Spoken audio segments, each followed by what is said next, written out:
Hello everybody, welcome to ज्योतिष classroom. Friends, हम लोग पढ़ रहे थे गोल्सवर्दी को और हम लोग ये क्वेश्चंस को कवर कर रहे हैं यूथ कंपटीशन टाइम से। लास्ट वीडियो में हम लोग 48 क्वेश्चन तक कवर कर चुके थे एंड इसके साथ बहुत सारे एग्जाम पॉइंट्स को हम लोगों ने कवर किया था। अब 48 नंबर क्वेश्चन के बाद इसमें कुछ एग्जाम पॉइंट्स दे रखे हैं एंड उनके बाद कुछ क्वेश्चन हैं एंड देन ये लास्ट वीडियो होगी।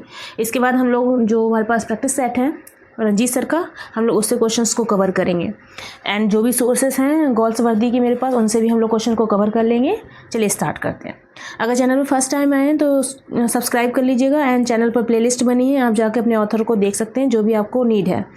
ठीक है, question number first exam point बोला है life is one long temptation who said. तो लाइफ जो है एक लंबा सा प्रलोभन है, ये किसने कहा है? तो ये गोल्सवर्दी का प्ले है जस्टिस, जो कि 1910 में आया था। उसमें गोल्सवर्दी ने ये बात बोली थी। ठीक है, डिफरेंट करेक्टर के थ्रू बोली थी। तो life is one long temptation who said, तो ये गोल्सवर्दी ने जस्टिस में बोला था। नेक्स्ट क्वेश्चन है we live in a highly civilised age and the sight of brutal violence disturb us in a very strange way even when we have no personal interest in the matter but when we it inflicted on a woman whom we love, what then? Where do these line appears? ये line कहाँ आती है? ये lines भी justice की हैं और बोला क्या है इस लाइन में? क्वेश्चन बोला गया है कि we live in highly civilised days, हम लोग एक सब अत्यंत हाईली मतलब अत्यंत सब समाज में जी रहे हैं और क्रूर हिंसा का दृश्य हमें एक अजीब तरीके से क्या कर देता है, डिस्टर्ब कर देता है। ठीक है, विचलित कर देता है, भले ही उस मामले में हमारी कोई व्यक्तिगत रुचि हो या ना हो। ठीक है, even when we have no personal interest in that matter, उस मैटर में हमारी कोई जो रुचि हो या ना हो, but when we inflicted on a woman whom we love, what then? लेकिन जब हम ये हिंसा किसी एक महिला पर घटित होती है जिसे हम प्यार करते हैं, तब क्या होता है? तो ये जो लाइंस हैं लाइफ वाली, ये जस्टिस में आती है एंड जस्टिस गोल्सवर्दी के द्वारा लिखा गया प्ले है। ठीक है, और ये 1910 में आता है। ठीक है, नेक्स्ट क्वेश्चन पे आते हैं। Justice is a machine that when someone has once given it a starting push roll on of itself. ये भी लाइन जस्टिस में आई है। लाइन का मतलब क्या है? न्याय एक ऐसी मशीन है जिसे एक बार धक्का दे देने पर ये अपने आप ही चलने लगती है। ठीक है, तो ये जस्टिस में आया था और जस्टिस में ये लाइन आई थी। जस्टिस जो है गोल्सवर्दी के द्वारा लिखा एक प्ले है। ठीक है, कितने एक्ट का प्ले है? तो ये जस्टिस जो है 4 एक्ट का प्ले है, ये आपको पता होना चाहिए। नेक्स्ट क्वेश्चन पर आते हैं एंड नेक्स्ट क्वेश्चन बोला गया है It is the same with the dogs. If you treat them with kindness, they will do anything for you. But to shut them up alone, it only make them savage. Where do these line appears? ये line कहाँ आती है? तो ये line भी justice में आती है। और क्या इस लाइन का मतलब है कि कुत्तों के साथ भी ऐसा ही होता है। It is same with the dogs. कुत्तों के साथ भी ऐसा ही होता है। ठीक है, if you treat them with kindness, अगर आप उनको काइंडनेस के साथ में या दया के साथ में ट्रीट करेंगे, they will do anything for you, तो वो आपके लिए कुछ भी कर सकते हैं। But to shut them up alone, लेकिन आप उनको अकेले में बंद कर देंगे तो वो क्या सैवेज हो जाते हैं या हिंसक हो जाते हैं। जैसे कि वो कंपेयर किया गया है फाल्डर से। फाल्डर को सॉलिटरी कन्फाइनमेंट मिल जाता है 3 ईयर्स का, तो उसकी बात बोली गई है कि अगर आप प्यार से डील करेंगे तो वो कुछ भी कर सकते हैं, लेकिन अगर आप उनको अलोन कर देंगे, बंद कर देंगे, तो वो सैवेज हो जाते हैं। तो ये लाइन भी जस्टिस में बोली गई है। ठीक है, गोल्सवर्दी के थ्रू। नेक्स्ट क्वेश्चन पर आते हैं और ये रॉबर्ट कॉक्सन जो है ये बात बोलता है डॉग वाली। ठीक है, it is same with the dog, ये रॉबर्ट कॉक्सन जो करेक्टर है वो बोलता है। नेक्स्ट क्वेश्चन पे आते हैं you can't play fast and loose with morality and hope so go scot free. If society didn't take care of itself nobody would the sooner you realise that the better. Where do these line appear? ये भी line किस में आती है? Justice में आती हैं। और ये जो लाइन्स हैं जेम्स हाउ बोलता है। क्या लाइन का मतलब पहले ये समझिए। जो आप जो है नैतिकता के साथ में खिलवाड़ करके, स्कॉट फ्री का मतलब बच के निकल जाना सजा के बिना, तो आप नैतिकता के साथ खिलवाड़ करके बच निकलने की उम्मीद नहीं कर सकते। इस society didn't take care of itself, अगर समाज खुद अपना ख्याल नहीं रखेगा, nobody would the sooner you realize that the better, तो आप जितनी जल्दी इस बात को समझ ले उतना ही बेहतर होगा। ठीक है, तो ये जो लाइन्स हैं किस में बोली गई हैं? जस्टिस में बोली गई हैं। ठीक है, गोल्सवर्दी के थ्रू। नेक्स्ट एग्जाम पॉइंट में क्या बोला है ये देखिए। The heroes of Galsworthy's drama are the unseen fates of modern existence against which be poor mortal can be pitifully cry out in moments of desperation and horror. Whose comment is this? किसका comment है? ये Nicol अलार्डिस है, उनका comment है। और इसमें क्या बोला है कि जस्टिस के जो गोल्सवर्दी की जो जस्टिस बोल रही हूँ, गोल्सवर्दी की जो नाटक हैं, ड्रामा है, उनके जो नायक हैं यानी कि हीरोज़, वो अनसीन फेट यानी कि जो अनदेखी नियति है, जिसने भाग्य को नहीं देखा है, अनसीन फेट्स यानी कि जो अनदेखी नियति है उनके ऑफ मॉडर्न एग्जिस्टेंस, यानी कि आधुनिक जीवन की अनदेखी नियति के क्या हैं, the heroes of Galsworthy drama are the unseen fates of modern existence. Friends थोड़ा सा क्षमा कीजिएगा, थोड़ा सा कोल्ड हो रहा है तो आवाज़ थोड़ी सी अजीब हो रही होगी, आपको लग रही होगी। तो पहले देखिए, जो हीरोज़ हैं गॉल्सवर्दी के ड्रामा के, वो अनसीन फेट, जो मॉडर्न समाज है यानी कि जो आधुनिक जीवन है उसकी अनदेखी नियति है, ठीक है। अनसीन फेट, उन्होंने अपने फेट को नहीं देख पाया है, ठीक है, कि क्या उनके साथ होने जा रहा है, ठीक है। Against which be poor model, और जिनके विरुद्ध हम क्या करते हैं, हम जो बेचारे मानव हैं, मॉडल्स हैं, can be pitifully cry out, हम उनको देखते हैं और बहुत दयनीय स्थिति से चीखते हैं, रोते हैं। किस वजह से? The moments of desperation and horror, जो भय के क्षण हैं और जो हताशा के क्षण, उनको देखकर हम जो मॉर्टल्स हैं वो पिटीफुली क्राई करते हैं इनके हीरोज़ को देखकर, और वो अनसीन फेट के मतलब अनसीन फेट के अस्तित्व में रहते हैं हीरोज़, किसके? गॉल्सवर्दी के, ठीक है। तो ये जो बात बोली है निकोल अलार्डिस, एक क्रिटिक हैं या एक बोल सकते हैं उस टाइम के कंटेम्प्रेरी इनके हैं, उन्होंने ये बात गॉल्सवर्दी के हीरो के लिए या उनके प्लेस के लिए बोली थी, ठीक है, कि जो गॉल्सवर्दी के नाटक हैं, उनके जो नायक हैं आधुनिक समाज की, आधुनिक जीवन की अनदेखी नियति हैं, और जिनके विरुद्ध हम जैसे बेचारे मनुष्य हताशा, डेस्पिरेशन यानी कि हताशा, और हॉरर यानी कि भय के क्षणों में केवल दयनीय रूप से रोते हैं, चीखते हैं, ठीक है। निकोल अलार्डिस ने लिखा था, ये बात बोली थी गॉल्सवर्दी के लिए, ठीक है, उनके हीरोज़ के लिए। नेक्स्ट क्वेश्चन पर आते हैं। As a painter of physical universe and of the soul, John Galsworthy is a poet whose comment is this. ये कमेंट किसका है? कमेंट क्या बोला है? As a painter of physical universe and of soul, एक फिजिकल का मतलब शारीरिक या भौतिक, ठीक है, यूनिवर्स जगत, भौतिक जगत के रूप में, एज, ठीक है, भौतिक जगत के रूप में, एंड आत्मा के रूप में, आत्मा के एक पेंटर के रूप में या चित्रकार के रूप में, John Galsworthy is a poet, John Galsworthy एक कवि है। ये किसका कमेंट है? ये लुई कज़ामिन जो व्यक्ति हैं उन्होंने ही बोला था। किसके लिए? जॉन गॉल्सवर्दी के लिए, कि भौतिक जगत और आत्मा के चित्रकार के रूप में जॉन गॉल्सवर्दी जो है एक पोएट हैं, ठीक है। Next question, which play is a study in racial pride and social convention. कौन सा प्ले, क्वेश्चन बोला गया है कि which play is study in racial pride and social convention, कौन सा नाटक है जो रेस से रिलेटेड है, और रेशियल प्राइड यानी कि नस्लीय गौरव, और सोशल कन्वेंशन और सामाजिक परंपराओं का अध्ययन है। रेशियल प्राइड यानी कि नस्ल से रिलेटेड और अपनी नस्ल पर प्राइड करना, गर्व करना, और सोशल जो सामाजिक परंपराएं हैं उनके ऊपर आधारित है, तो वो है लॉयल्टीज़। लॉयल्टीज़ के बारे में आप एक बात याद रखेंगे, जो लेट प्लेज इन्होंने लिखे थे गॉल्सवर्दी ने, उसमें ये वेस्ट प्ले माना जाता है, ठीक है। और ये कब लिखा गया था? तो ये फ्रेंड्स आया था 1922 में, ठीक है, 19 में मेंशन कर दे रही हूँ, 1922 में। और ये क्या है? 3 एक्ट का प्ले है, 3 एक्ट्स, ये ध्यान रखेंगे। पूरा टाइटल है loyalties a drama in 3 acts, ठीक है। और इसी में एक फेमस लाइन आती है, loyalties criss cross each other, ठीक है, ये फेमस डायलॉग है इसमें। और इसमें ही रेशियल जो प्राइड दिखाया गया है, अपनी जाति को ऊंचा मानना, एंड सोशल कन्वेंशन जो सामाजिक परंपराएं हैं वो दिखाई गई हैं। इसमें ही कैरेक्टर होता है रोनाल्ड डेंसी, ठीक है, और डी लेविस, इनके बीच में बहुत कॉन्फ्लिक्ट होता है, ठीक है। ये सब बातें, वो जो फेमस डायलॉग है वो याद रखिएगा, loyalties criss cross each other. और ये माना जाता है it is the finest of his later drama, इनके जितने जो ड्रामास थे बाद वाले, उसमें ये फाइनेस्ट वर्क है इनका, गॉल्सवर्दी के द्वारा लिखा गया, ठीक है। नेक्स्ट एग्जाम पॉइंट में क्या बोला गया है? In which novel does Goldsworthy illustrate the breaking down of inhibitions and barriers as the result of the war? तो किस उपन्यास में गॉल्सवर्दी ने युद्ध के परिणाम स्वरूप उत्पन्न होने वाली संशय, ठीक है, और जो बाधाएं हैं उनके टूटने का चित्रण किया है, इलस्ट्रेशन किया है, किसमें, किस प्ले में किया है, किस वर्क में, नॉवल में किया है? तो ये एक नॉवल है इनका, सेंट्स प्रोग्रेस, ठीक है। उसमें गॉल्सवर्दी ने क्या किया? युद्ध के परिणाम स्वरूप जो उत्पन्न होने वाले जो संशय होते हैं, बाधाएं होती हैं, उनके टूटने का जो चित्रण है वो इस वर्क में अच्छे से किया है, सेंट्स प्रोग्रेस। और ये कब लिखा गया था? इन 1919, ठीक है, ध्यान रखेंगे।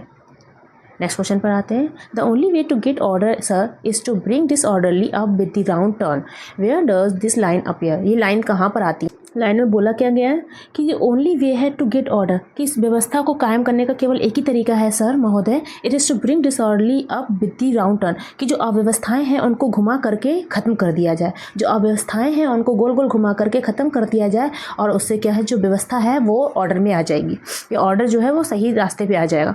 Where does this line appear, ये लाइन कहाँ आती है, तो ये लाइन जो है पिजन की है, पिजन के द्वारा लिखा गया एक वर्क है, किसके द्वारा, जॉन गॉल्सवर्दी के द्वारा। ठीक है, पिजन के बारे में फ्रेंड्स एक बात याद रखेंगे, ये 1912 में आया था, और ये बात बोली जाती है जो इन्होंने वो 1904 में आइलैंड फेरिसीज वर्क लिखा था अपने ओन मतलब नेम से, जो जॉनसन जॉन था उसको छोड़ दिया था और अपने नाम से इन्होंने जो वर्क लिखा था द आइलैंड फेरिसीज 1904 में। तो गॉल्सवर्दी के बारे में ये बात बोली जाती है कि उनके अंदर एक खूबी थी, अपने वो कैरेक्टर्स को चेंज करके अपने जो पुराने वर्क होते थे उनको न्यू फॉर्म में लेकर आ जाते थे।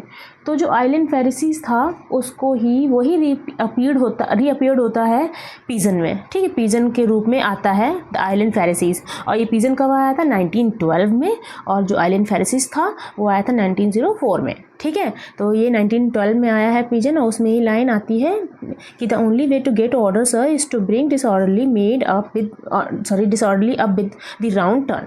ठीक है, ये पिजन में आती हैं। नेक्स्ट क्वेश्चन पर आते हैं, we have to love because we love loving, where does this line appear.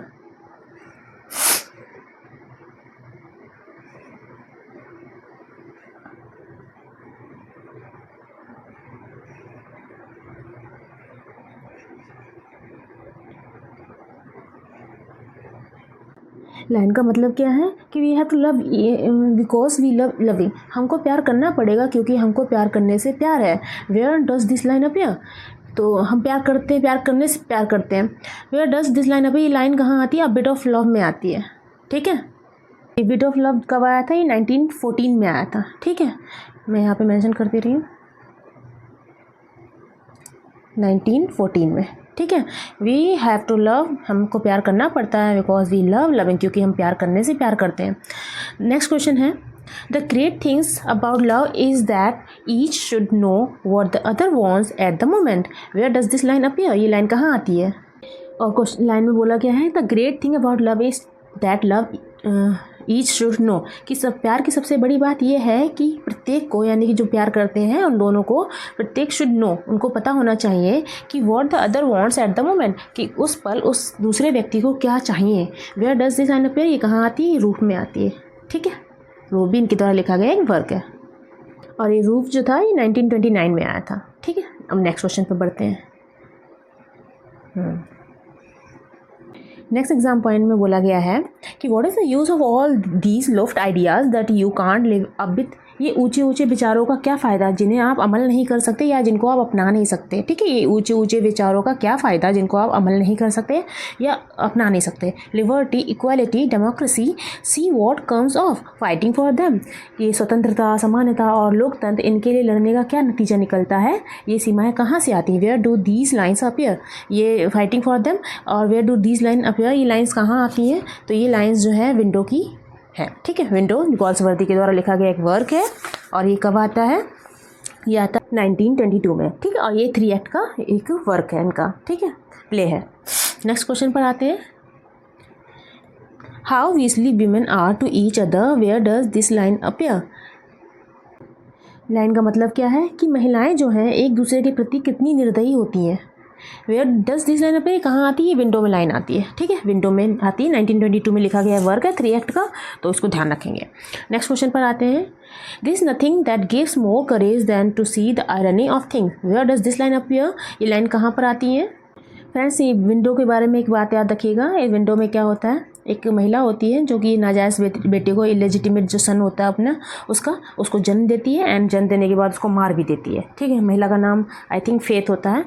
तो उसमें ही लाइन ये बोली गई है, उसको समाज के द्वारा कैसा कठोर व्यवहार मिलता है, इसी परिप्रेक्ष्य में ये लाइन यूज़ की गई है, how obviously women are to each other, कि कैसे एक महिला दूसरे महिला के प्रति निर्दयी होती है। ठीक है, ये विंडो में आती है, और विंडो में एक लड़की होती है जो कि अपने इलेजिटिमेट सन बच्चा जो होता है उसको मार देती है, और उसको फिर समाज की जो टायरनी है उससे बचने के लिए एस्केप कर जाती है, प्रिजन भी जाती है, फिर वापस आती है, एंड कैसे समाज उसको ट्रीट करता है उसकी कहानी है पूरी। पिजन में, ठीक, विंडोज़ में, ठीक है। नेक्स्ट क्वेश्चन पर आते हैं। There is nothing that gives you more courage then to see the irony of things, where does this line appear. ये लाइन पिजन में आती है, पिजन की स्पेलिंग गलत है, इसको सही कर लीजिएगा, ठीक है। लाइन का मतलब क्या बोला है, लाइन में बोला गया है कि जो चीज़ें होती हैं उनकी जो आयरनी होती है उनको देखने से बढ़कर कोई और साहस नहीं मिलता।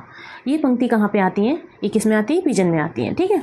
और पिजन जो है इसका पूरा टाइटल है the pigeon a fantasy in 3 act, ठीक है। पूरा टाइटल मैंने पहले भी बताया था, अ फैंटेसी इन 3 एक्ट। और ये जो उनके ग्रुप 3 के जो नॉवेल्स थे उसमें ये पिजन आता है, जिसमें problems and of the outcast की जो प्रॉब्लम्स होती है उनको दिखाया गया। तो पिजन एक वर्क है इनका जो कि 3 एक्ट में आता है, 1912 में आता है। और ये जो आइलैंड फेरिसीज था उसी का ये रीअपीयरेंस है, ठीक है। दोबारा उसी के रूप कैरेक्टर्स वगैरह को चेंज करके इन्होंने दोबारा पब्लिश करवाया था और कहानी को थोड़ा सा चेंज कर दिया था, ठीक है। और उसी में ये लाइंस आती हैं, ठीक है, ये ध्यान रखेंगे। नेक्स्ट क्वेश्चन पर आते हैं। नेक्स्ट एग्जाम पॉइंट में बोला गया है education is simply रुइनिंग the lower class. Education साधारण रूप से जो लोअर क्लास है उनको रुइन कर रही है, बर्बाद कर रही है। इट इज़ अनसेटल्स दैम, ये उनको अनसेटल कर देती है, ठीक है, ये उन्हें अशांत कर देती है। And that is the worst for us all, और ये हम सबके लिए सबसे बुरा है। I see the enormous difference in the manners of servant, मुझे जो नौकर है उनके व्यवहार में बहुत बड़ा अंतर दिखाई देता है। Where do these line appear, ये लाइन कहाँ आती हैं, तो ये सिल्वर बॉक्स में आती हैं, ठीक है। 1906 में लिखा गया था, 3 एक्ट का प्ले है और ये स्टार्टिंग का प्ले है, ठीक है। इन्होंने सबसे स्टार्टिंग में ये वाला प्ले लिखा था, सिल्वर बॉक्स। जैक वार्थविक होता है, जिम जोन्स होते हैं, ठीक है, चांदी की डिबिया होती है जिसको चुराता है। एंड जो जैक वार्थविक होता है एक लेडी का जो पर्स होता है वो चुराता है, स्काई ब्लू कलर का, वेलवेट का, सिल्क का बना होता है, ठीक है। ये बातें इतनी याद रखनी, उसी में ये लाइन मेंशन की गई है।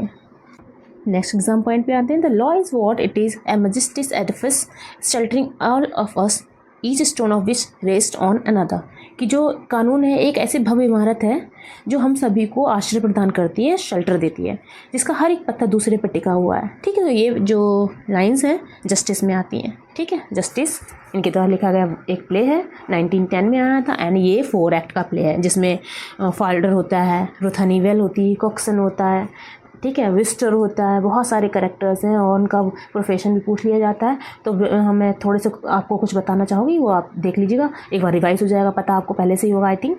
जेम्स हाउ है एंड वॉल्टर हाउ ये सॉलिसिटर होते हैं। रॉबर्ट कॉक्सन जो होता है वो क्लर्क होता है और विलियम फॉल्डर जो होता है वो जूनियर क्लर्क होता है। स्वीडल नाम का एक ऑफिस बॉय होता है, विस्टर नाम का एक डिटेक्टिव होता है, काउले नाम का कैशियर होता है, ठीक है। एंड मिसेस जस्टिस फ्लॉयड होते हैं, वो जज होते हैं। हेरोल्ड क्लीवर जो होता है वो जज की तरफ से या गवर्नमेंट की तरफ से काउंसिल होता है या वकील होता है। और जो हेक्टर फ्रोम होता है वो जो डिफेंस साइड है उसका वकील होता है, यंग एडवोकेट होता है, ठीक है। कैप्टन डॉनसन होते हैं, ठीक है। और जो 3 वहाँ पर वो दिखाए हैं कॉन्विक्ट, मोनी, क्लिफ्टन एंड ओक्लेरी, ठीक है, ये होते हैं। रुथ हनीवेल होती है और वो वुडर होता है जो चीफ वार्डर होता है। ये सब चीज़ें जो हैं आपको इस जस्टिस प्ले की पता होनी चाहिए, इंपॉर्टेंट प्ले है इनका और इससे क्वेश्चन बनते हैं, ठीक है। नेक्स्ट क्वेश्चन पर आते हैं। नेक्स्ट क्वेश्चन में क्या बोला है, पहले तो ये देखिए, एक मिनट की, हाँ। Galsworthy's chief weapon is irony and satire is kept well in hand. Galsworthy है उनका एक उनका जो है मुख्य हथियार है विडम्बना और व्यंग, ठीक है। आयरनी एंड सटायर, व्यंग करना एंड आयरनी, ठीक है। और उन्होंने इनके हाथ में ये दोनों ही चीज़ें बहुत अच्छे से रखी, ठीक है। उनका उस पर बहुत अच्छे से नियंत्रण था। तो ये उनके मुख्य वेपन थे। जो उन्होंने वर्क लिखे हैं उसमें आयरनी दिखाई है, सटायर मतलब जो समाज था उसकी जो बुराइयां थी उन पर सटायर भी किया है। तो उनके हाथ में ये दोनों चीज़ें बहुत अच्छे से रहीं, उनके कंट्रोल में रहीं और उन्होंने इनसे इंस्पायर होकर बहुत सारे वर्क लिखे। तो गॉल्सवर्दी के बारे में, इनके 2 वेपन के बारे में बात यहाँ पर मेंशन की गई है, ठीक है। अब आ जाइए इनके क्वेश्चंस पर। गॉल्सवर्दी ट्रेजेडीज आर कॉल्ड, जो गॉल्सवर्दी हैं उनकी जो ट्रेजेडीज है उनको क्या बोला जाता है, तो इनकी ट्रेजेडीज़ को नाम दिया गया है सोशल ट्रेजेडीज़ है, ठीक है। ऑप्शन नंबर सी जो है वो राइट हो जाएगा। उनकी ट्रेजेडीज़ को सोशल ट्रेजेडीज़ बोला जाता है, ठीक। ट्रेजेडी और call social tragedy because his play address the class system and social issue. उस टाइम के जो सोशल इशूज़ थे, क्लास सिस्टम था, उसको उन्होंने बहुत अच्छे से एड्रेस किया है। Two a best known being Strife 1909 and the Skin Game 1920, ये इनके जो बेस्ट नोन वर्क हैं उनके 2 के नाम यहाँ पर मेंशन कर दिए गए हैं, ठीक है। क्लास के सिस्टम को दिखाया गया है, सोशल इशूज़ को उठाया गया है इन 2 प्लेस में अच्छे से, ठीक है। वैसे सारे ही हैं लेकिन यहाँ पे 2 नाम मेंशन कर दिए हैं। John Galsworthy was the son of John Galsworthy son थे एक लॉयर के। ऑप्शन नंबर सी जो हो जाएगा वो राइट हो जाएगा, ठीक है, लॉयर। 1867 to 1933 टाइम पीरियड रहा है। Was the son of a lawyer and study law at Oxford in himself. Oxford में पढ़े थे, लॉ की का पढ़ाई भी की थी, ठीक है। तो ऑप्शन नंबर सी जो है वो राइट हो जाएगा। Galsworthy begin his literary career as, John Galsworthy थे, उन्होंने अपना जो लिटरेरी करियर था उसकी शुरुआत किसके रूप में की थी? एक नॉवलिस्ट के रूप में की थी, ठीक है। ऑप्शन नंबर सी जो है वो राइट हो जाएगा। Galsworthy began his career as a novelist and a short story writer, short story writer के रूप में भी किया था। और उन्होंने जो पहला नॉवल लिखा था फ्रॉम दी फोर विंड्स, ठीक है, 1897 टू कभी 98 भी लिखा होता है। तो ये एंड शॉर्ट स्टोरी कलेक्शन के रूप में इन्होंने अपना करियर शुरुआत किया था। फिलहाल तो नॉवलिस्ट बोलेंगे, ठीक है। और पब्लिश हिज वर्क जॉसलिन भी लिखा था इन्होंने, ठीक है, ये भी एक नॉवेल की कैटेगरी में आता है। तो ये सब चीज़ें इनके बारे में ये ध्यान रखिएगा कि इनका करियर जो था किस रूप में इन्होंने स्टार्ट किया था, एज अ नॉवलिस्ट, ठीक है। Next question, the little man written by John Galsworthy is a or oblique N, कि जो जॉन गॉल्सवर्दी थे उनके द्वारा लिखा गया एक वर्क है लिटिल मैन, बहुत इंपॉर्टेंट है। मतलब ये स्टोरी की परिप्रेक्ष्य में इतना इम्पोर्टेंट नहीं है, कुछ कहा नहीं जा सकता। एग्ज़ाम का पैटर्न आजकल कैसा बन रहा है आप जान रहे होंगे। तो ये इसके बारे में ये पूछते हैं कि कितने एक्ट का प्ले है, ये क्या है, तो ये 1 एक्ट का प्ले है, ये ध्यान रखिएगा। लिटिल मैन जो है 1 एक्ट का प्ले है, 1921 में आया था, गॉल्सवर्दी के द्वारा लिखा गया 1 एक्ट प्ले है, ठीक है। नेक्स्ट क्वेश्चन में बोला गया है loyalties criss cross each other, बहुत इंपॉर्टेंट डायलॉग है ये। लॉयल्टीज़ वर्क में आता है, जो कि 1922 में वर्क लिखा था, प्ले लिखा था जॉन गॉल्सवर्दी ने, ठीक है। और ये जो लॉयल्टीज़ है ये 3 एक्ट का एक ड्रामा है, ध्यान रखिएगा। रोनाल्ड डेंसी नाम का करेक्टर होता है, डी लेविस होता है। और इसी में ये बोला जाता है इसके बारे में कि ये फाइनेस्ट ड्रामा थे, इनके लेटेस्ट ड्रामा जो थे उसमें से ये फाइनेस्ट है वर्क इनका। और इसका मतलब क्या है, जो लॉयल्टीज़ होती है, जो निष्ठाएँ होती हैं, वो एक दूसरे को काटती हैं, क्रिस क्रॉस एक दूसरे को क्रॉस करती हैं, ये काटती हैं। तो ये डायलॉग जो है किसका लिखा है? जॉन गॉल्सवर्दी का। तो ऑप्शन नंबर हो जाएगा आपका बी, ठीक है। First play to deal honestly and openly with the problem of anti semitism and in aristocratic societies, ये इनका पहला प्ले है जिसमें जो कुलीन वर्ग है, जो अभिजात वर्ग है, उसमें यहूदी विरोधी भावना की समस्या को जो है ईमानदारी से दिखाया गया है, ओपनली खुले तौर पर दिखाया गया है, ठीक है। और ये समस्या को दिखाता है एंड इसको डील करता है, ठीक है। रॉयल्टीज़ के बारे में ध्यान रखेंगे। अगर टाइम हो तो एक बार इसको पढ़ भी लीजिएगा, चीज़ें आपको क्लियर हो जाएंगी, स्टोरी आपको क्लियर हो जाएगी। नेक्स्ट क्वेश्चन पर आते हैं, क्वेश्चन नंबर 53 के बाद आते हैं। आई थिंक अभी सारे एग्ज़ाम पॉइंट्स स्टार्ट हो गए हैं, ठीक है। एग्ज़ाम पॉइंट्स को हम कवर करेंगे एंड ये लास्ट एग्ज़ाम पॉइंट होगा इस बुक में। फर्स्ट एग्ज़ाम पॉइंट क्या है? All the money goes to fellows who don't know a horse from a haystack. Royalties come before everything. A wife's memory is not very good when her husband is in danger. The law is the law, etc. are some of the saying from. ये अलग अलग dialogue है, ये सब mix, एक line नहीं है, अलग अलग जो उस प्ले में अलग अलग जगह पर ये लाइंस मेंशन की गई हैं। तो सबसे पहले, सारा पैसा उन लोगों के पास जाता है जिन्हें घोड़े और भूसे के डेग में फ़र्क नहीं पता होता है, ठीक है। ये पहली लाइन का मतलब है। लॉयल्टीज़ कम बिफोर एवरीथिंग, जो वफादारी है वो सबसे पहले आती है, ठीक है। सेकंड सेंटेंस है, a wife memory is not very good when her husband is in danger. एक पत्नी जो है, जब उसके पति पर खतरा होता है तो उसकी मेमोरी जो है वो अच्छे से काम नहीं करती, याददाश्त अच्छी नहीं रहती। पति के खतरे पर होने पर जो पत्नी होती है उसकी याददाश्त जो अच्छी नहीं रहती। कानून तो कानून है, ठीक है। लॉ इज़ द लॉ, कानून तो कानून है। इसके जैसे एक सेंटेंस आपको और मिलेगा, वॉर इज़ वॉर, ठीक है, वो स्ट्राइक में आता है। और ये जो sentence the law is the law, ये किस में आता है? लॉयल्टीज़ में आता है। तो are some of the saying, ये सब कुछ सेइंग है। ये कौन सा प्ले है, कौन सा वर्क है जिसकी सारी सेइंग से लॉयल्टीज़ की हैं, ठीक है। लॉयल्टीज़ किसके द्वारा लिखा गया वर्क है? जॉन गॉल्सवर्दी का, इन 1922, ठीक है, 1922 में आया था। इसको बात को याद रखेंगे आप।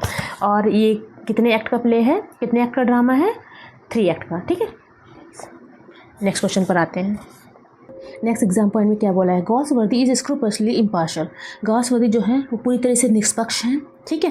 ही नेवर लोड्स एंड डाइज, वो कभी भी जो है पक्षपात नहीं करते हैं, ठीक है। ही डायग्नोसिस द डिसीज़, वो जो डिसीज़ है उसको जो है क्या करते हैं? निदान करते हैं। Rather than prescribe a remedy, एक रेमेडी को प्रिस्क्राइब नहीं करते बल्कि वो उस बीमारी का इलाज करते हैं, ठीक है। कौन? गॉल्सवर्दी क्या करते हैं? बीमारी जो रेमेडी है वो नहीं बताते हैं, ठीक है, वो क्या करते हैं? इलाज करते हैं उस बीमारी का। But underneath the surface detachment wants a vehement pity for the victims of circumstances. लेकिन जो उनकी जो तटस्थता है, उनकी जो डिटैचमेंट है, उसके नीचे जो समाज के जो विक्टिम्स हैं, उनकी जो परिस्थितियां हैं, उनके लिए वो तीव्र अनुभूति, वो सहानुभूति भी रखते हैं, पिटी रखते हैं, दया रखते हैं। ठीक है, जो लोग हैं, जो परिस्थितियों के शिकार है, विक्टिम्स हैं, उनके लिए वो तीव्र सहानुभूति भी रखते हैं। वो आपकी बीमारी को खोजेंगे नहीं, बल्कि रेमेडी नहीं बताएंगे, बल्कि उसका निदान करेंगे। और उनके वर्क में आप ये देखेंगे कि जो समाज की जो परिस्थितियां हैं, सर्कमस्टेंसेस हैं, उनके जो पीड़ित लोग हैं, उनके प्रति तीव्र अनुभूति दिखाई जाएगी। ठीक है, तो ये जो कमेंट है किसने बोला था? ये बोला था लिटन हडसन ने। ठीक है, लिटन हडसन ने गॉल्सवर्दी के प्लेस के बारे में, उनके बारे में ये बात बोली थी। ठीक है, गॉल्सवर्दी के कैरेक्टर के बारे में ज़्यादा बोला था कि जिस तरीके से उन्होंने अपने वर्क को लिखा है। ठीक है, नेक्स्ट क्वेश्चन पर आते हैं। He is the recipient of a DSO। He commit suicide and leaves a letter to Colford. Who is he? तो एक जो वर्क है लॉयल्टीज़, आपने सुना होगा, 1922 में आया था। तो उसमें क्या होता है, उसमें एक कैरेक्टर रोनाल्ड डैंसी, ठीक है, कैप्टन रोनाल्ड डैंसी, वो रेसिपिएंट था, यानी कि प्राप्त करता था DSO का। ठीक है, और वो सुसाइड कर लेता है। लास्ट में कुछ ऐसा होता है कि वो सुसाइड कर लेता है। ठीक है, और एक लेटर छोड़ के जाता है। ठीक है, कोलफोर्ड के लिए एक पत्र छोड़कर जाता है। तो वो कौन होता है? तो ये बात जो है लॉयल्टीज़ में आती है, जो कि इनके द्वारा लिखा गया एक प्ले है, 3 एक्ट में ड्रामा है, 1922 में आता है। और उसमें ही एक मेन कैरेक्टर जो होता है वो ऐसा कहता है। ठीक है, तो ये जो वर्क है लॉयल्टीज़, उसकी लाइन, उसके बारे में बोला गया थोड़ा सा। नेक्स्ट क्वेश्चन पर देखते हैं। नेक्स्ट लाइन बोली है, ये भी बहुत इंपॉर्टेंट लाइन है, लॉयल्टीज़ में ही आती है। We all cut each other's throats from the waste of motive. अपने उद्देश्यों की पूर्ति के लिए हम लोग एक दूसरे का गला काट देते हैं। तो ये लाइन कहाँ आती है? ये भी लॉयल्टीज़ में आती है, 1922 में लिखा गया वर्क था। In loyalties Mabel is the wife of. Mabel नाम की जो एक पत्नी होती है, किसकी होती है? रोनाल्ड डैंसी की होती है, ये ध्यान रखेंगे। और ये किस में आती है? रोनाल्ड डैंसी और मेबल, ये किस में आते हैं? लॉयल्टीज़ में आते हैं। ठीक है, लॉयल्टीज़, मेबल जो है डैंसी की वाइफ होती है। Ibsen who wrote doll's house was the predecessor of Galsworthy. Ibsen जो थे, डॉल्स हाउस जिन्होंने लिखा है, वो गॉल्सवर्दी के पूर्ववर्ती थे। ठीक है, तो क्या बोला है कि वो कौन थे? ही वॉज, वो कौन थे? हेनरिक इब्सन, इनका पूरा नाम था। ठीक है, यहाँ पे इब्सन मेंशन किया, हेनरिक इब्सन था। और ये नॉर्वेजियन ड्रामेटिस्ट थे। ठीक है, नॉर्वेजियन ड्रामेटिस्ट। हेनरी इब्सन के बारे में ये बहुत पूछते हैं कि डॉल्स हाउस किसने लिखा है? हेनरी इब्सन ने लिखा है, एंड ये एक नॉर्वेजियन ड्रामेटिस्ट थे। नेक्स्ट क्वेश्चन पर आते हैं। नेक्स्ट एग्जाम पॉइंट में क्या बोला है? It is not the artist business to preach. एक आर्टिस्ट यानी कि एक कलाकार का काम उपदेश देना नहीं, प्रीच का मतलब उपदेश देना होता है। हिज बिजनेस टू पोर्ट्रे, उसका काम है चित्रण करना, पोर्ट्रे करना। ठीक है, but portray truly he can not, लेकिन वो पोर्ट्रे यानी कि जो चित्रण है वो भी नहीं कर सकता सही तरीके से। इफ़, अगर he is divide of insight, अगर उसके अंदर अंतर्भावना की जो अंतर्दृष्टि है उसकी कमी हो। विच कम्स फ्रॉम, और जो कि आती है इंस्टिंक्टिव सिंपैथी, जो कि आती है सहज सहानुभूति से। ठीक है, ये गॉल्सवर्दी की लाइन है, और ये गॉल्सवर्दी लिखते हैं किसमें? Another safe. ठीक है, अनदर शीफ, उसमें ये लाइन लिखते हैं। नेक्स्ट क्वेश्चन पर आते हैं। नेक्स्ट पॉइंट में बोला गया, let me have no temperament for this time being, only from an impersonal point of view, if there be such a thing I am going to get even approximately at the truth. Line बोली, फिलहाल मुझे कोई भी temperament यानी कि गुस्सा नहीं होने दो। अगर कोई ऐसी चीज़ है भी तो मैं केवल एक निष्पक्ष दृष्टिकोण से ही उसको समझ पाऊँगा, उसको अप्रॉक्सीमेटली समझ पाऊँगा। ठीक है, और सच के साथ में। तो ये जो लाइन्स हैं गॉल्सवर्दी ने बोली थी। ठीक है, नेक्स्ट क्वेश्चन पे आते हैं। नेक्स्ट क्वेश्चन पे आते हैं। A young woman kills her own illegitimate child to escape social tyranny. समाज की जो टायरनी है, अत्याचार है, उससे बचने के लिए एक जो महिला होती है, यंग वुमन होती है, वो अपने इलेजिटिमेट यानी कि जो अपना नाजायज़ बेटा होता है, बच्चा होता है, उसको किल कर देती है, मार देती है। This happens in the play, और ये किस प्ले में होता है? तो इनके द्वारा लिखा गया एक प्ले है विंडोज़। ठीक है, उसमें ही ये बात होती है कि वो महिला जो होती है, जिसका नाम मैंने बताया था फेथ। ठीक है, ये वर्क जो आया था विंडोज़ 1922 में आया था। उसमें महिला होती है फेथ नाम की, और वो समाज की टायरनी से बचने के लिए क्या कर देती है? अपने बच्चे को किल कर देती है। ठीक है, नेक्स्ट क्वेश्चन पर आते हैं। John Anthony is the chairman of. John Anthony नाम का कैरेक्टर है, और वो चेयरमैन होता है। किस में चेयरमैन होता है वो? ये लाइन जो है स्ट्राइक की है, ये जो वर्क है स्ट्राइक में मेंशन किया गया है, और इस स्ट्राइक में ही जॉन एंथनी नाम का कैरेक्टर होता है। और ये कब आता है स्ट्राइक? 1909 में। ठीक है, 1909 में ये वर्क आता है। मैं फिर से मेंशन कर दे रही हूँ। स्ट्राइप जो है 1909 में आता है, उसमें जॉन एंथनी होता है, वो चेयरमैन होता है। टेनार था, टिन प्लेट वर्क्स, ये लाइन याद रखेंगे। कौन सी फैक्ट्री में वो वर्कर चेयरमैन होता है, उसका नाम पूछते हैं, कभी कभी स्पेलिंग मिस्टेक दे देते हैं, कन्फ्यूजन या कुछ वर्ड्स इधर से उधर कर देंगे, तो नाम याद रखेंगे, the Trenartha tin plate works, Trenartha tin plate work, और ये स्ट्राइप में आता है। ठीक है, नेक्स्ट क्वेश्चन पर आते हैं। नेक्स्ट बोला गया है, Galsworthy is the chief exponent of problem plays. जो गॉल्सवर्दी थे वो समस्या आधारित जो नाटक थे यानी कि प्रॉब्लम प्लेस है उनके प्रमुख प्रतिपादक थे। ठीक है, प्रतिपादक थे। चीफ यानी कि मुख्य, एक्सपोनेंट यानी कि प्रतिपादक थे। कौन से प्लेस के? प्रॉब्लम प्लेस के। उनके आप देखेंगे सारे जो प्लेस हैं उन्होंने वो प्रॉब्लम पर आधारित है, कुछ न कुछ समाज की प्रचलित, तो ये माने जाते हैं मुख्य exponent of problem play. Which drama depicts the fight of an idealist against adverse social forces. कौन सा इनका प्ले है जो कि एक आदर्शवादी के प्रतिकूल सामाजिक शक्तियों के विरुद्ध संघर्ष को दर्शाता है। ठीक है, तो एक प्ले है इनका मॉब लिखा हुआ, उसमें ही आइडियलिस्ट एक होता है, उसकी सोशल फोर्सेस के खिलाफ उसकी जो समस्याएं होती हैं वो डिपिक्ट की गई हैं।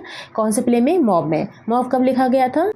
ये लिखा गया था 1914 में। ठीक है, और ये आता है ग्रुप 4 की कैटेगरी में, जिसकी थीम जो थी इस ग्रुप 4 में बहुत सारे इन्होंने वर्क लिखे हैं, और इन सारे वर्क या इन सारे प्लेस की जो थीम थी वो ट्रेजेडी ऑफ आइडियलिज्म थी। ठीक है, तो उसमें मॉब भी आता है, अ बिट ऑफ लव भी आता है।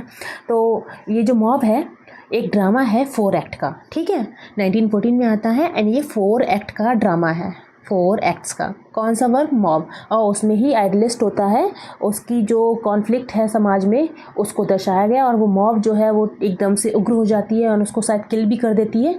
वो सारी चीज़ें इस प्ले में या इस ड्रामा में दिख। ठीक है, इसमें एक आइडियलिस्ट होता है, आदर्शवादी होता है जो कि पीस चाहता है, एंड जो मॉब होती है वो क्या चाहती है? वॉर चाहती है, और वही फाइट को दिखाया गया है। ठीक है, कब लिखा गया था? 1914 में। नेक्स्ट क्वेश्चन पर आते हैं। बोला गया है Soames Forsyth, his wife Irene and old Jolyon are the character of। ये सारे करेक्टर किस में आते हैं? इनका जो ट्रायोलॉजी है फर्स्ट वाली द फोरसाइट सागा उसमें ही आते हैं। ठीक है, उसमें 3 नॉवेल्स हैं एंड 2 इंटरल्यूड्स हैं। तो सोम फॉरसाइट एंड हिज वाइफ जो है इरीन होती है, ओल्ड जॉलियन होते हैं, ये सब करेक्टर फोरसाइट सागा में आते हैं। नेक्स्ट क्वेश्चन है, who belong to the realist tradition of Jones and Pinero. Question में बोला गया कि जोन्स और पिनेरो के जो यथार्थवादी परंपरा थी उससे कौन संबंधित थे? जोन्स एंड पिनेरो जो थे उनकी यथार्थवादी जो परंपरा थी उससे कौन रिलेटेड थे, कौन बिलोंग करते थे? तो जॉन गॉल्सवर्दी। ठीक है, नेक्स्ट क्वेश्चन है, Galsworthy's ideas on drama can be found in his collection of essays in title. जो इनके कलेक्शन ऑफ एसेस था, मतलब निबंधों का संग्रह था, उसमें ये बोला गॉल्सवर्दी के जो आइडिया थे और ड्रामा यानी कि नाटकों पर या ड्रामा पर जो उनके विचार थे वो इनका एसेस का एक कलेक्शन है, उसमें बहुत अच्छे से दिखाई पड़ते हैं। तो वो एसेस का कलेक्शन जो है वो क्या है, किस नाम से जाना जाता है? तो इन ऑफ ट्रैंक्विलिटी। ठीक है, ध्यान रखिएगा, बहुत पूछते हैं। द इन ऑफ ट्रैंक्विलिटी जो है इसमें उन्होंने अपने आइडियाज़ को रखा है, किस पर? आइडियाज़ पर, इसके आइडियाज़ को ड्रामा पर। और ये क्या है? ये कलेक्शन है ऑफ एसेस। कभी कभी पूछ लेते हैं किसका कलेक्शन है, पोएम्स का कलेक्शन है, ठीक है, नॉवेल्स का कलेक्शन है, या एसेस का कलेक्शन है, शॉर्ट स्टोरीज का कलेक्शन है। तो आप आंसर देंगे एसेस का कलेक्शन है इन ऑफ ट्रैंक्विलिटी। ठीक है, किसका? जॉन गॉल्सवर्दी का। इसी पर उन्होंने अपने आइडियाज़ को रखा है ड्रामा के प्रति, ड्रामा के लिए। ठीक, नेक्स्ट क्वेश्चन पर आते हैं। Which play deals with the inadequacy of the administration of justice and the attitude of different types of people towards an escaped prisoner। क्या बोला गया? पहले लाइन का मतलब समझिए। विच प्ले, कौन सा प्ले डील करता है inadequacy of the administration of justice, जो न्याय की अपर्याप्तता है, यानी कि जो न्याय प्रशासन है, जस्टिस एडमिनिस्ट्रेशन, उसकी अपर्याप्तता है, and the attitude of different types of people, और जो अलग अलग प्रकार के लोग हैं उनका जो एटीट्यूड है किसके प्रति? एस्केप प्रिजनर यानी कि जो एक कैदी होता है जो बच के निकल जाता है उसके प्रति किस प्ले में डील किया गया, किस प्ले में दिखाया गया है? न्यायिक व्यवस्था की अपर्याप्तता और अलग अलग लोगों का एक प्रिजनर के प्रति क्या व्यवहार होता है, क्या एटीट्यूड होता है, वो किस प्ले में दिखाया गया है? तो इनका एक प्ले है एस्केप, उसमें ये बात बोली गई है। और ये एस्केप कब आता है? 1926 में आता है, ये बात ध्यान रखेंगे। ठीक है, और ये जो किस कैटेगरी में आता है ये भी ध्यान रखेंगे। जो उन्होंने ग्रुप फर्स्ट में जो नॉवेल वर्क लिखे थे जिसमें सोशल इनजस्टिस दिखाई गई सोसाइटी की, उस कैटेगरी में एस्केप नाम का जो प्ले है वो आता है। ठीक है, 1926 में। ठीक है, नेक्स्ट क्वेश्चन पे, स्ट्राइप ड्रामेटाइजेस। स्ट्राइप जो है नाटकीयकरण करता है, नाटक का रूपांतरण है किसका? एक हड़ताल का। स्ट्राइक का, ठीक है। एक हड़ताल स्ट्राइक जो वर्क है उसमें एक स्ट्राइक दिखाई जाती है कैपिटलिस्ट एंड लेबरर्स के बीच में। जॉन एंथनी होता है, डेविड रॉबर्ट होता है, ठीक है। ये सारे स्ट्राइक में कैरेक्टर्स आते हैं। और जो स्ट्राइक है 1909 में लिखा गया था और ये ड्रामा है 3 एक्ट का, ठीक है, ये ध्यान रखेंगे। नेक्स्ट क्वेश्चन पर आते हैं। गॉल्सवर्दीज मास्टरपीस, गॉल्सवर्दी का मास्टरपीस क्या है? तो आपको पता ही होगा फोर्साइट सागा, जिसमें 3 नॉवेल्स हैं एंड 2 इंटरल्यूड्स हैं, ठीक है। और ये कब आया था? 1922 में आया था। और इसका पहला जो नॉवल था मैन ऑफ प्रॉपर्टी था, जिसमें इरेन सोम, फोर्साइट्स, ये सब करेक्टर्स आते हैं, ठीक है।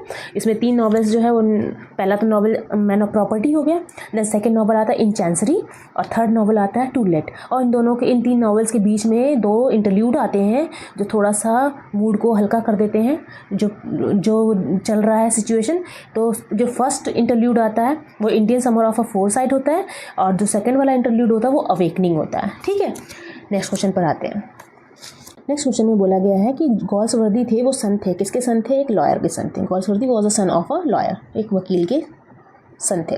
नेक्स्ट क्वेश्चन पर आते हैं एंड ये लास्ट अब बचते हैं। नेक्स्ट में बोला गया है Forsyte Saga is said to be an English parallel to.